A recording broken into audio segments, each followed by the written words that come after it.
Hey, Spuddies, Potatomcwhiskey here, and welcome to Let's Play Civilization 6 as the Ottomans. Right,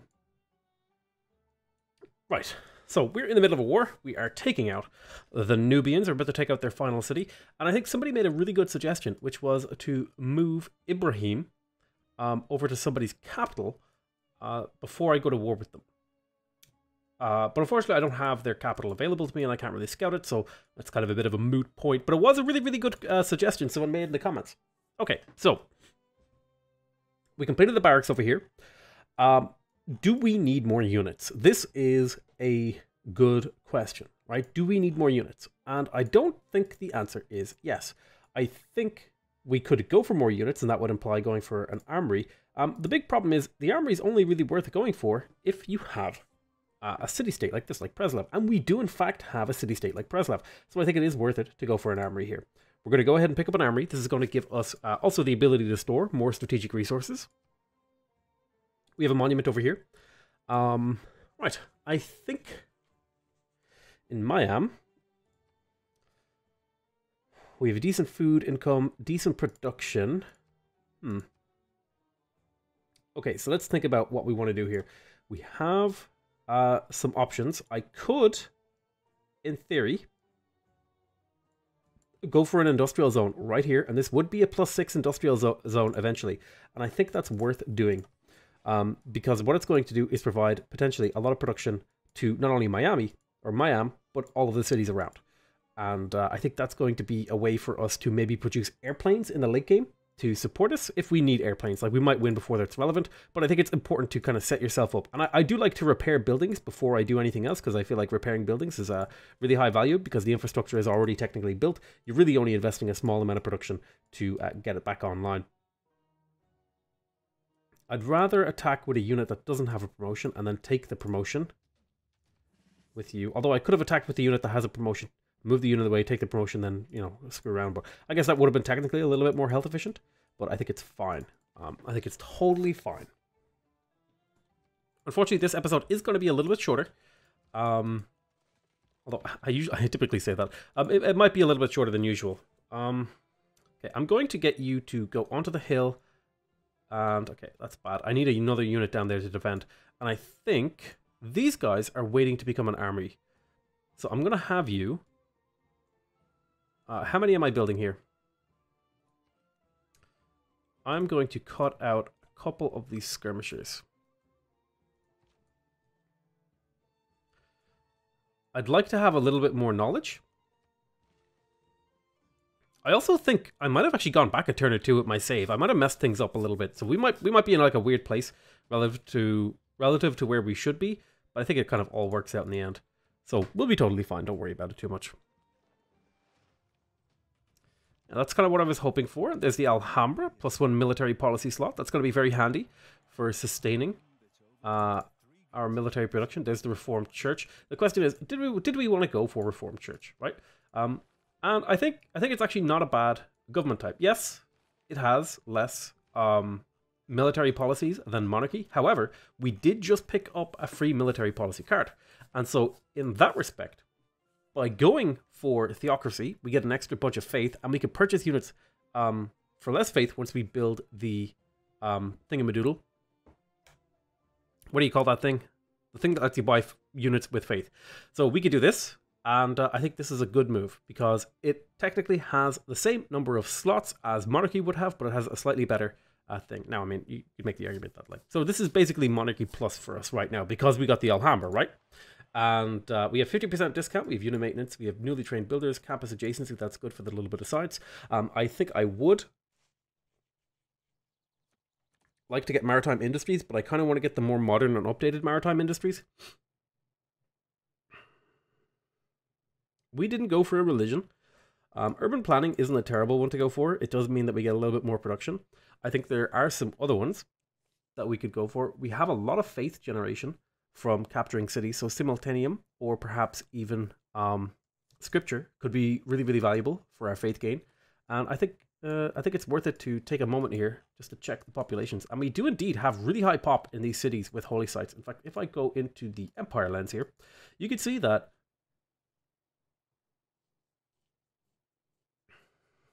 we would generate a lot of extra faith from plugging in that card. Now, some of these districts don't have +3 in terms of their, what you call them? Adjacency, but a lot of these cities do have over 10 population. So this could be anywhere from like a 50% to a 75% boost in our faith income, which will translate really well into getting a bigger army here soon.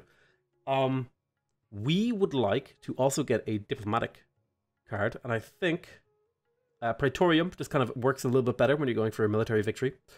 And I don't know if we need this builders. I would possibly go for feudal contract so I can build a little bit more cavalry, because that's the thing that I can build the most efficiently right now. Because horses aren't a problem, and horses are still relevant. We are going to have a talk about what our next steps are.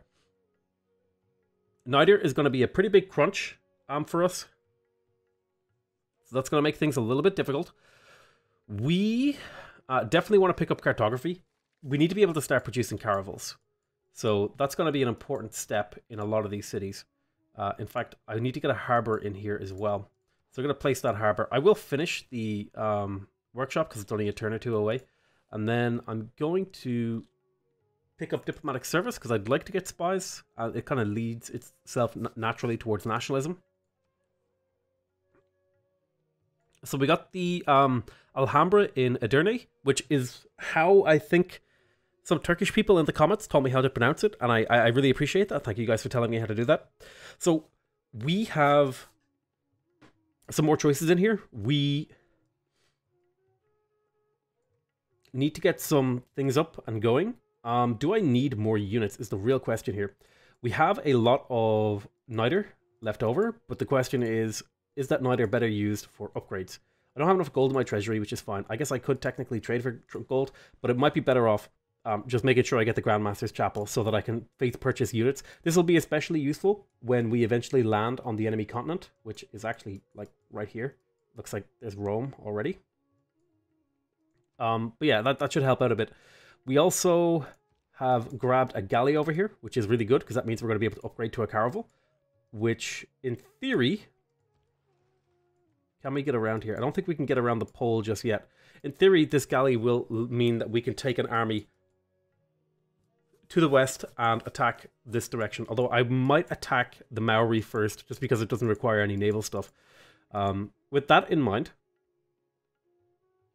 I'd really like to get a market in here, but I have a very limited amount of places where I can actually build meaningful naval units. So I'm going to get to work on a quadrireme so that they can be upgraded into frigates as well.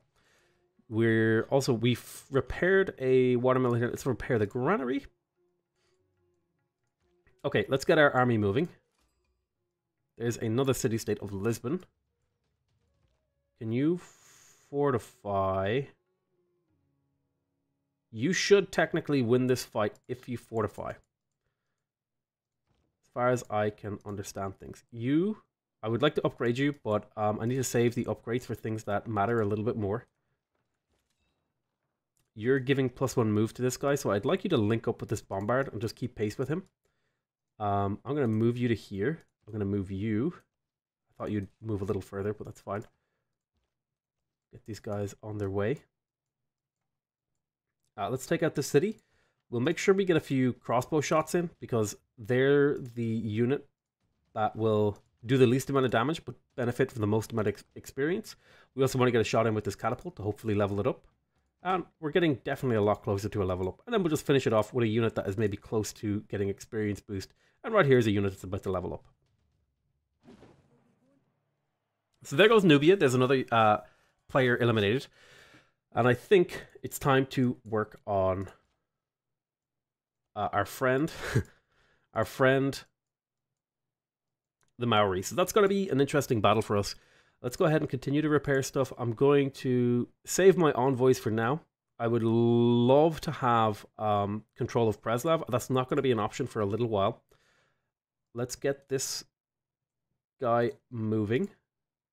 Take Battle Cry because it applies to more situations. Now, you apply to classical and medieval units, and I don't think I'm using a whole lot of medieval units now. Sorry, I tell a lie. Crossbowmen, skirmishers. Yeah, I'm actually using a lot of medieval units. I thought I guess I probably meant in my head classical units. I'm going to get a lot of these guys to heal up. However, one of them I would like to go scout west with. And I think it's going to be you, just so I get a better idea of what the coastline looks like. For when I want to go invade Rome over here. Now, battering ram, go here. Builder, you 5 charges. Let's have a look. What could we do to improve this city? I think this city is actually in pretty good shape. The only thing we could really do is improve that fish over here. This city just has a real lack of production. So I think also a lumber mill here would give this city a tile that it can be proud of and really make use of in the form of a lumber mill. That actually boosted its production from 8 to just about 11. It was about 8 to about 11, so I'd say that's a pretty significant boost. Okay, a lot of these units don't have moves, but that's okay.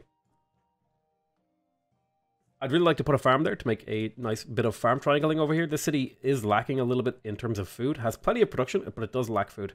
So it will need a little bit of help in that department. But you know, we can work on that. It shouldn't take us too long. So he took 42 damage. I took 19. I healed 10. So yeah, in theory, if I stay fortified here, I will win this fight. As long as a ranged unit doesn't appear out of the fog and murder me. A little bit of science will be pretty good too. I'd also like to get more faith, especially since this will provide food with the Maori's religion. Although this city doesn't actually need food, what it needs is more infrastructure. Ideally, if I could get a harbor too in here, that would be nice. So I think I'm going to get to work on a granary, because I'd like to get a harbor in here so that I can start producing a navy. Why don't you go ahead and get to work on... I'd love to get all of this stuff, but I really need to get the harbor up so that I can produce boats. In here, yeah, we're going to get to work on the Grand Bazaar, because this city doesn't really have... Well, actually, it does have the production to potentially start producing units for us. But I think this city... We need gold, right? We're going to need gold to sustain our armies. And the earlier we get that gold online, the more it kind of pays off in the long term in terms of unit upgrades, in terms of being able to afford just our army upkeep while also sustaining unit upgrades. So I think just... the earlier we do that, the better, essentially. And it looks like we've got a pretty easy ocean transition over here. It's all kind of not very deep water and stuff like that. Let's go ahead. I don't see... There's another instance of the weird pathing that I've been talking about, and it's very frustrating to me. As a person who plays the game a lot, I play the game, like... I would say that I play the game a decent amount. And having pathing issues is very frustrating, because in my head, if I see this like little blue outline, I just click, and I instantly assume that the unit is going to go there. But I've been experiencing this very strange bug where the units won't go there, and it is, I'll admit, it's very frustrating. It's very frustrating as a player. So there's another bombard. You're going to go here, and now you're still in range of this bombard, providing movement speed. You're going to heal up for a turn. No, actually, I tell you what, you're going to cross the river. You're going to go here. You're going to go there. I'm going to get you to come here. You go there. You're going to take a battle cry promotion. Battle cry promotion is the one that I think is the most effective. We could also really use walls over here in Edern, because it would provide me with a lot of control over this area. So if any Maori units make it past this sort of trifecta over here that I'm going to be using mostly to hold off their units, this would have a meaningful impact. So what I'm going to do is I'm going to queue up the Ancient Walls. Even if it does delay our Grandmaster's Chapel, that's fine. It's not a building that we like immediately need. I've also got a spare build charge over here. And I think I'm going to make my way over here, because if the city does grow to this tile, we'll get a very nice farm triangle, which will result in a lot of growth once the granary is finished. I'm just going to hold this galley here, because I definitely want to upgrade it into a caravel before I really start exploring with it and getting an idea of what the coastline of our enemies is going to look like when we get ready to navally invade. And it looks like, indeed, we did win this combat, thankfully, because I just carefully manipulated the outcome by getting into the defensive terrain and then fortifying to get as many combat bonuses on the defense as possible. Now, we do have to keep in mind, we are going to have a decent amount of grievances against Kupe. Or Kupe is going to have a decent amount of grievances against us. That's something we want to keep in mind. And we want to also see if we can track down all of his cities. Let's bring you down this way. You're going to cross the river. I have a lot of units down here healing up. I'm going to get them moving, even if it's not like entirely the most efficient thing ever. I'm going to get you to link up there. So I have a classical and medieval, and a classical and medieval, and then I think I have a medieval renaissance over here, right? Yep. Let's get you guys moving. You may as well start moving early. Okay, that is a dangerous opponent. So why don't you get into the defensive terrain where you have a slightly higher combat strength, and then I'll maybe see if I can get a unit to come over to help you in the form of another rider who will provide you with a combat bonus for being next to you. So this should be essentially a +5 combat swing, which will bring it up to roughly on par, and then I can use my 2 units to kind of swap out this tile and tank the damage interchangeably. Shipyard appeals to me because it leads to industrialization. I do want to wait for at least, I want at least 1 caravel and 1 frigate already built, or else it'll slow down my naval stuff, although I might have to hard build them, you never know. Okay, this city is never going to really do much useful stuff, so I'm just essentially going to spam builders in here. It's too late for it to really build infrastructure that's going to matter, so I'm just going to spam out things that I can do to improve the infrastructure of this city and nearby cities. And I think that's really the best use for this city. It's just, it doesn't have the production. I mean, I guess in theory, it could make Janissaries really, really at a decent rate, actually, because they're not that expensive. Like, I mean, that would be the alternative, is just to make Janissaries. But I do need my Niter for upgrades. Like, I have units that still need upgrades over here. Most notably this guy. So I tell you what, I will make one Janissary, but I need to be really careful about the number of Janissaries that I build, because Janissaries, they fall off. Once you hit infantry, now that infantry require oil per turn, it gets pretty hard to sustain them. And in an odd way, it actually kind of models the sort of the fall of the Ottoman Empire, right? That they had a trouble modernizing their army because they just struggled. And actually, one of the really ironic things about the Ottoman Empire is that if they had just survived like 20 to like somewhere in the region of like 20 to 40 more years, the Ottoman Empire would have been the single strongest nation state in the world, because the Ottoman Empire was literally sitting on the largest oil reserves in the world.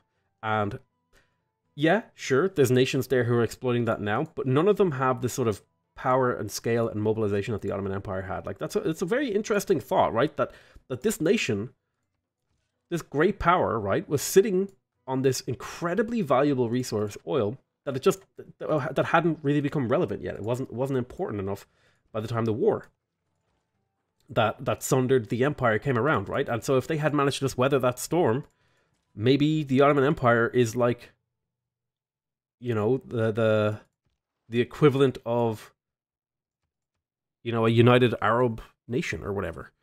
Of you know, you think about these things and it's crazy, right? It's just how close. Because like think about World War II. One of the biggest resources was oil, right? Like, the access to oil was an incredible driving force for the Axis powers, right? And if you have a nation like Turkey, right, they're sitting on all this oil, all of a sudden they have a lot more power. They have a lot more clout. They can make decisions about people. Suddenly they're a target, and potentially they have the resources to make other people targets too, if they so wish. I mean, like, if you think about it, like, now who knows what could have happened in that alternative timeline? Maybe Turkey went democratic, or, you know, we could obviously use like Hearts of Iron as a thing, and, you know, you can simulate these things. But I do, when I think about like the history of World War I, that's one of the things that really like makes me sort of alternative timeline curious, I suppose is the way to put it. Do I want to get envoys here? Are you eating up luxuries? You are. So even though the arena really doesn't do a huge amount here, if we check the city, it actually has a decent amount of production. I could use a builder in here to improve these tiles. Are you using all of these tiles? You are. Are you using all these tiles? You are not. You know what? I could use a builder to improve these tiles, so I think I'm going to grab a couple. But yeah, it's one of those ideas, right? What if the Ottoman Empire didn't fall up, didn't like get dismantled, if you know what I mean, at the end of the war? What would the political situation in the later times look like? Well, I think it would be very, very different. So I'm going to pick up another Janissary here, because this guy, even though I need to upgrade him, he's actually quite far away from the front, and we're getting a decent amount of Niter every turn. 7 per turn is pretty good. But yeah, I don't know. These are just the things I think about sometimes. I wouldn't describe myself as a history buff or a history nerd. I would say I more just have like this casual, vague curiosity and excitement for history. It's not like I'm not like, oh, I love history. It's more like, yeah, history's kind of cool, man. I like, and I think it really, like, some history, it can be presented in such a dry and manner. But like when a good history story is presented well, I think one of my favorite history podcasts is actually called Hardcore History, and it's by Dan Carlin. And it's an incredibly well presented show. I'm really worried about this stuff happening up over here. These knights kind of bother me a little bit. So much so that I'm almost tempted to declare the war a little bit earlier than I would normally otherwise.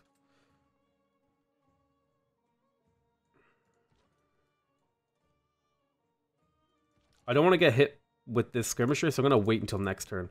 But certainly, I'm very much so close to war declaration, I feel. Probably next turn is when we'll declare the war. But yeah, I mean, like, just, these alternative history scenarios. Now, one of the alt history scenarios that I don't like, is actually when people ask the question, well, I mean, like, what if the Germans won World War II? And it's like, that's not an alternative history that I want to, like, experience or even, like, entertain, because it's just, like, an absolutely horrific thing. Whereas, like, there's kind of this unpredictability to something about, like, the Ottoman Empire surviving, right? Where it's less clear cut that things are going to be awful, and it's more like, I wonder how this would shape the geopolitical landscape. Whereas if it's like, what if Germany won World War II? It's like, okay, what's the body count? Like, that's the only relevant question. So yeah, I don't know. That's my opinion. Anyway, let's go ahead and should we go for?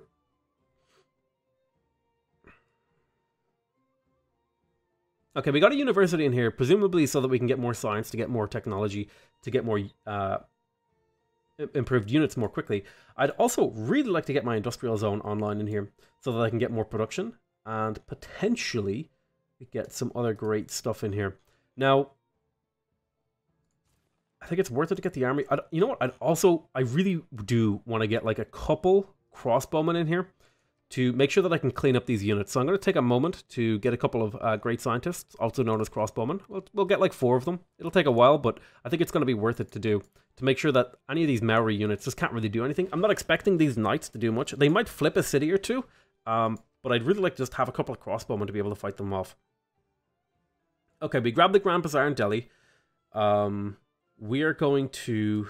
I do have some unimproved tiles in and around here that I could use a builder to improve. I'm going to put a couple pins down to remind myself that I want to put like I want to put a pasture here. I want to put a mine over here. What other cities could I use? There's also another mine tile up here that I could use. So I think I'm going to pick up a builder in Delhi to go around and start improving some of this stuff, because Delhi can't really build naval stuff, which is what I want these cities near the coastline to do. But what it can do is build a builder to support Patna in building naval stuff. So that's kind of the plan currently as it stands. So we'll grab a builder in there. Then over here, we completed repairing the monument. This city would really, really like to grow its population so that it could get a naval unit or two. Oh, actually, it already has a harbor. Never mind, sorry. Yeah, we're going to get to work on a caravel or two in here. So that's going to be really, really nice. Thankfully, I have a couple of naval cities that I'll be able to produce a navy from. Let's go ahead and get you guys moving on. There's also a source of niter over here. I think I'm going to go ahead and try to get that online, because niter is one of the big things limiting the size of my army coming up. And so the more niter I get per turn means more units and potentially more headaches later when I try to transition to a different unit type. So, I mean, there's an upside and a downside to everything, really. So this is the turn that I want to declare war. I'm going to pull my scout out so he doesn't get murdered. We're going to declare war, and it is going to be a formal war for only 100 grievances. That's still a decent amount of grievances that we have to keep track of, and we also have grievances with the other players that we need to keep in mind. That we are slowly draining away, which is good. I should have also already moved Ibrahim over to Dan Guile, and that was a little bit of a mistake on my part that I forgot to do that. I'm playing a little bit sloppy. Let's make sure that this great general is in range of this bombard when it moves in to hit the city, so that I can get the full power of its move. And then I'm going to move the knight into here. Move this bombard to there. I wish I could get a unit in front. That's just not really possible. You're going to take a moment to heal. You're going to take a moment to upgrade. You're coming in this way. You go there. You're going to plonk right there. And I think that's most of the units taken care of this turn. Now, I do have to keep in mind there are some bad men running around my territory, but we do have some of the tools required to take care of them. I don't want to take you out of the thing because you're going to potentially take a lot of damage if I do that, but I would like to take shots of opportunity if I can. You can't shoot over the mountain, unfortunately. And the game lied to me. The city did not grow to this tile, so I'm going to have to find something else to do with this guy. I'm going to run over here and improve this mine. May as well. You're going to hang out there. You will eventually become a caravel. I promise you that. You're going to heal up in that city. Alright, so we took a little chunk of damage. But what we're going to do is vote in the World Congress. And I think I'm going to designate Buddhism because I'm at war with that guy. And I'm going to designate myself. Or sorry, militaristic city-states. Very nice. We'll submit this. I don't really care about this proposal. Maybe the next one I'll care a little bit more about. But indeed, I got what I wanted, so I'm pretty happy about that. There is the shipyard, Venetian arsenal. So thankfully, due to careful manipulation of the game's AI and the defense and combat systems, I was able to beat a superior unit with a higher number of units, and that is just what you have to do.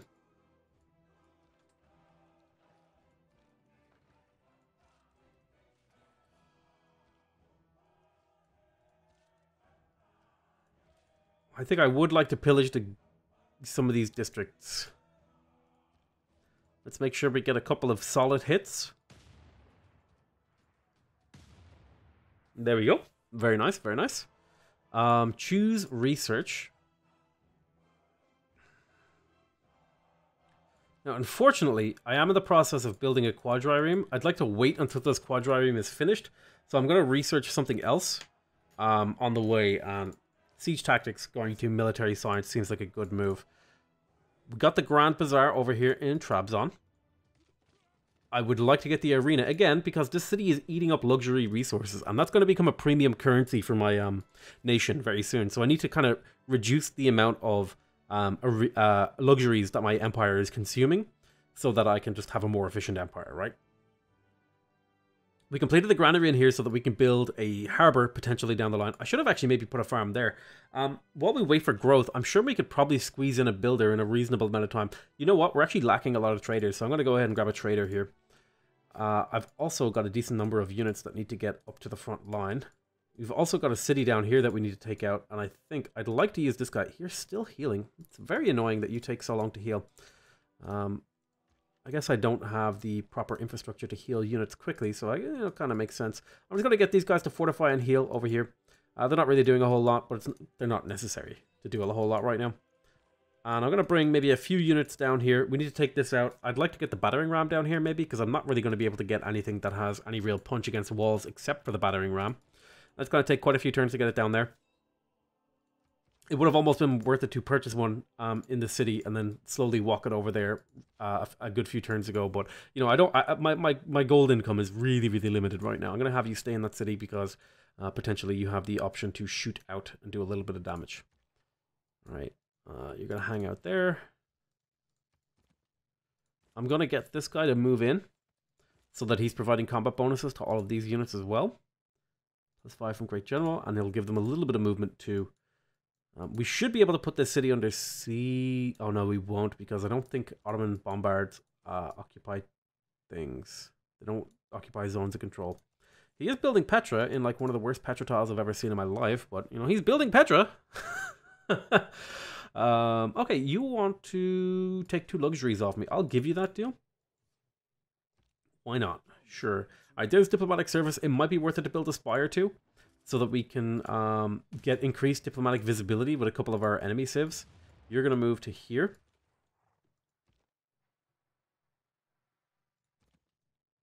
Now, why is that? Why is this? Now, well, we're going to take a free shot from this city, unfortunately. These cities are in really, really difficult terrain to assault. I will just make a note of that right there for anyone who's watching. This is very rough terrain that we're dealing with. Let's go ahead and just get a little bit of scouting. These horsemen, they're not needed up here. We'll bring Boudica down as well, because Boodalicious Boudica is, you know, my equivalent of an anime waifu because I'm a 4X gamer. JK. Right, so we are going to make our way towards the Enlightenment, nationalism. I want to get to nationalism.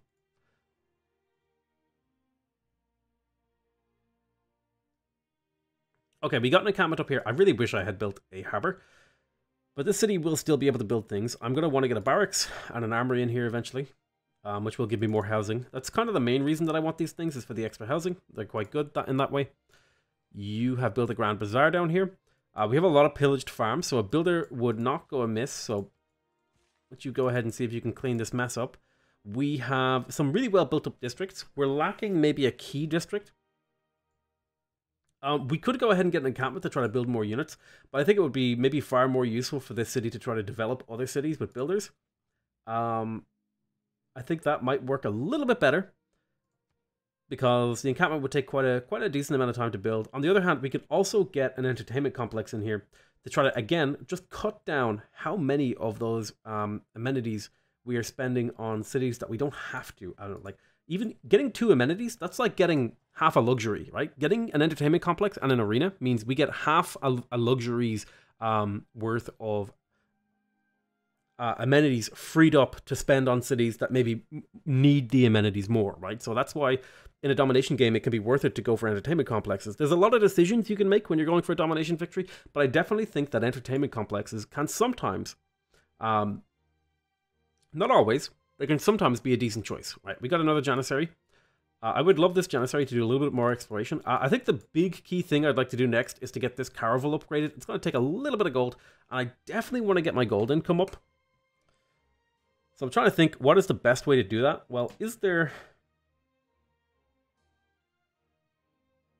This is actually going to be really, really good for me, because I do want to do international or internal trade routes. So I think picking up either a trader or a spy, or doing a commercial hub investment. And I think if I do the commercial hub investment, well, we're actually going to get this guy either way.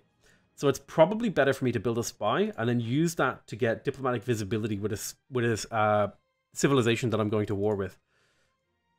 Because diplomatic visibility translates into combat strength. For those of you who don't know, if you have a high diplomatic visibility with a nation from, there's various ways to get it. One of them is a spy. One of them is, I can't remember them all. I'll look it up for you here. Hold on. Diplomatic visibility and gossip. So you get one from a delegation, listening post, alliance, printing press, and that's basically it. But basically, if I go to the Maori right now, right, and I go to this, my access level is none. But if I researched in fact, I'm going to make that a priority because I have access to printing. If I research the printing technology, that will bring our access level up 1. And then if I use a spy on Coupe, that will bring our access level up to 2. Once I have a +2, even if he has a +1, I'll get a +3 combat strength against his units. It's a little bit weird, but it is a way for you to manipulate things to get a little bit more damage and a little bit more efficiency out of your wars. So this is what I was kind of hoping for. The city would get attacked pretty close. Let's go ahead and see if we can't take out some of these guys. So it's important to remember you only have a little bit of combat strength. So this guy can do a heap of damage to you. In fact, he has... I think he can actually still one-shot you if we go in there, unfortunately, just because your melee strength is so low. It's good. You're farming a little bit of experience from getting shot. That's always nice. There's medieval fairs. Actually, Merchant Confederation is really, really good for me right now because I have a decent number of envoys with the 2 city-states that I have. So I'm definitely going to go ahead and pick that up. Now, the Medina Quarter, it could be okay. I don't really need housing right now. Caravanseries, I think, actually is more important to me than science right now, because the big limiting factor of my empire is gold. So I've just slotted in 2 new cards that will increase the amount of gold that I produce, so I'm pretty happy about that. Question, is there a better military card than Feudal Contract? Because I'm not really using it, and indeed there is Raid. I'm going to plug Raid in for a little bit. I might be able to steal a little bit of gold, because right now the big thing is I'm just struggling on gold income, and I really need to figure out how I'm going to get more gold. Let's see here. So I could pillage for 200 culture. That's like most of a tech, dude. Like, this is super worth it. Like, if I capture this city, I'm going to get, like, sure, I'm going to get a decent amount of culture, right? But if I just pillage it, I'll get, like, all that culture right now, and that'll get me boosted. Sure, I might miss out in the long run, but culture now is worth something, in my opinion, anyway. I'm going to go ahead and pick up another promotion here. I know that this doesn't necessarily help me fighting this city, but it will help me down the line. So I'm going to do some damage with a knight. And I do want to pillage this, but I think it's a little bit more important to get the city killed as fast as possible. And thankfully, because we are in a golden age, and we're soon to be in a back-to-back golden age, we'll have no problem with the loyalty in here, which is fantastic.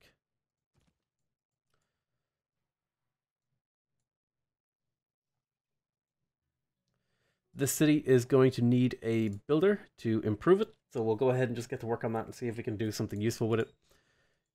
You're going to go this way, you're going to go up here, and sure, we didn't make a huge amount of progress this game, or this episode, right? We basically took El Kuru and then moved our army over here in order to get into position to attack another city, right? So that's... I pressed the fire button. I'm very confused about that. I guess I need to start using the R hotkey instead of A. I'm just so used to using A. I need to switch how I use that hotkey. Which sucks, because I'm used to using that hotkey. And, you know, changing how you do things, it's tough, right? It's actually a difficult thing to do. A lot of people make fun of people. It's like, oh, I'm afraid of change. It's hard to do things. And it is. Now, Barbary Corsair. Unfortunately, I never really got to use this unit this game.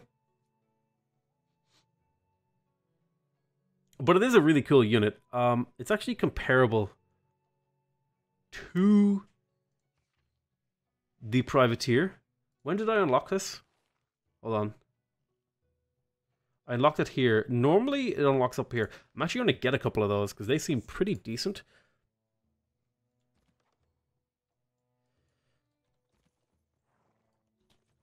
As far as, like, naval units go, they seem pretty good, in my opinion. Now, we have a lot of units we need to take care of. And when I say take care of, I mean like the mafia style, not the like, oh, let's give them blankets and warm cookies and hugs. Alright, let's go ahead and put the mine there, and then we'll delete that pin. It's kind of just a reminder pin. That'll give the city a little bit more production. It'll shave a couple turns off any future production that we do. I'm going to fortify you here just so you tank that damage. You're making your way this way. Get this bombard moving.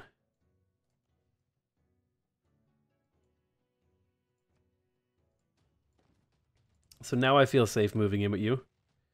I'm taking that shot. I pressed A again. I'm going to try to consciously say it out loud and remember every time I press the wrong button for attacking, I need to get you out of range of the city because I want him to shoot this guy. But yeah, at the end of this turn, I'm going to call that the end of this episode. I know a lot didn't happen, but we should see ourselves take quite a few cities in the next episode. I'm hopefully going to get this city and then whatever city lies beyond, although this terrain looks really difficult to move through. So this might be a tough war to just kind of knock out really, really quickly. The real thing is we've got to look for is his capital. We are building up a navy to be able to attack the second continent. A navy is just, it's not necessary, but it will help a little bit. It'll make things go a little bit smoother. But yeah, I think we're making good progress. We've got some good projects and good infrastructure going. And yeah, I'm going to call that the end of the episode. I want to thank you guys very much for watching. Please remember to subscribe if you want to see more videos from me. Remember to leave a like if you want to directly support my channel. And remember to leave a comment if you want to give me your feedback. Other than that, I want to say I love you all very much. And I'll see you next time. Bye-bye.